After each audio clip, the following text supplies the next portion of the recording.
I'm Major League Fishing Pro Greg Hackney, and this is a recap for the first event of the year at Eufaula.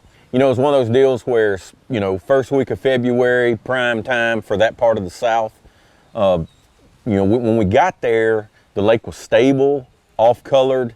The lake really wouldn't do anything. Water temperature was warming up. It was already, low 50s in some places, mid to high 50s in other places.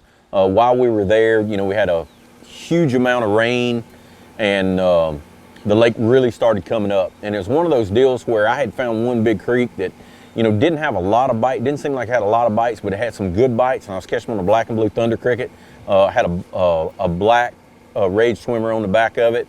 And I was just fishing the outside edge of dead bank grass or water willow. And it was dead anywhere I could find a channel swing. Totally got blown out during practice. It turned orange. The lake came up 3.5 foot. I pretty much abandoned that whole deal, and but I knew that rain was coming, and so one of the things I done, I ran pockets in practice. Didn't fish in them a lot, but just ran places on the lake that you didn't have a lot of drain, where there would be a lot of run in from that dirty water, and they stayed clear. And I got a bite or two in those areas, but it wasn't as good as my other deal. But I ended up having to fish, one of those deals, having to fish the backup plan. The first day of the event, I fished in the first round. The lake is up 3 feet from what it was the first 2 days of practice. The place I started in, now there's cypress trees with 3 foot of water. And I really, kind of started, it was a place where I'd had a big bite, an area I'd had a big bite, but I kind of started to turn it off practicing. And I started the event, just flipping a 1/2 ounce Strike King Hack Attack jig. That watercolor, black and blue or darker color didn't look good in it. Sexy Crawl is perfect for me because it's kind of that natural look, but also is good in dirty water. I matched it with a double header Rage Crawl. I start off flipping that. I get a couple big bites right off on that. And then as the day developed in the first round, I found fish chasing shad in these pockets, in some of that newly flooded grass, and I started swimming a white Strike King Hack Attack swim jig and just putting a matching Rage Crawl on the back.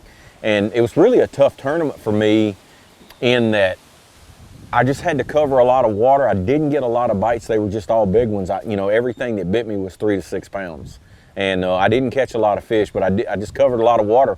And basically what I'd done, it was really perfect for me. It's 2 of my favorite techniques are flipping a jig and swimming a jig. So maybe they probably are my 2 favorite techniques. So I basically, when I got in those areas where there was nothing to flip, I just swam that jig, stayed around that bank grass and ran those pockets where the shad, so anytime I was in those areas where there was shad, I swam that white jig. And, when I got on, I flipped some main lake cypress trees. The lake fell 3 foot from the first round to the second round. And just one of those deals you had to keep changing. It ended up being 1 offshore. And I didn't spend a lot of time offshore because I knew that water was coming and I was expecting the lake to come up. What I did not expect was them to be able to get 3.5 feet of water out of a lake that size in 2 days. And, you live and you learn. You got to be prepared for everything. And so that was, one of those events. It wasn't a disaster. I started off, I got paid, got some points, and we're at Okeechobee this week, so I'm hoping for a little better outcome. But I feel like I survived the first one, and that's one thing about bass fishing. Every day is a learning experience. Probably the biggest thing I should have changed was spent more time fishing offshore. I went there looking for hydrilla. I had been to the lake 2 years before, and the lake was full of hydrilla. What I didn't realize, a hurricane that had come, the hurricane that hit Mexico Beach, basically just rolled right on up through that part of the country and wiped out the hydrilla. I had actually went there with intentions of fishing offshore. When I got there and all the hydrilla was gone and the water was dirty, and the lake was stable and full, I expected that shallow bite to play. And basically it was 1 shallow, but it was 1 offshore shallow. It wasn't 1 deep, it was 1 shallow, but it was 1 offshore. And it was perfect conditions. That when that water sucked, most of those fish that had been up there shallow, moved back. And I just hadn't really looked for anything to, for them to go back on. I tried to stick with what got me there because I felt like conditions were changing again. And then if I could survive to the final round, there was a chance to win shallow. I really thought that it was going to be won that way. And, and again, I think had conditions stayed, it would have. But, you know, I just learned to, you know, you have to prepare for everything. Kind of the way I've prepared here. You know, I prepared for this weather. I saw it coming. You have to do that in this deal, and you have to change on the fly. You know, that's one thing about this format too. I probably leave a lot more tackle in my boat. I practice with a lot more tackle in my boat. You just have to be able to make so many changes. And the other deal is, because we don't fish for limits, you know, like, so here a 2-pound bass is scoreable, but I can weigh in 100 the first day if I can catch 100. So it takes a lot more fish now than what it did in the past.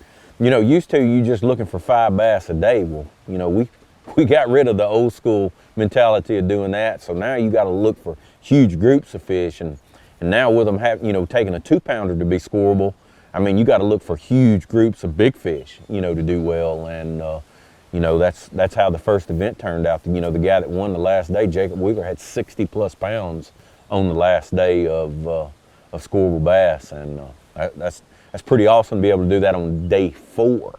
You know, having enough fish not only to qualify for day 4, but being able to catch that kind of weight on the last day. So it's a fun deal we do.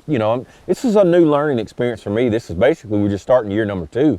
And so I learned a lot the first year.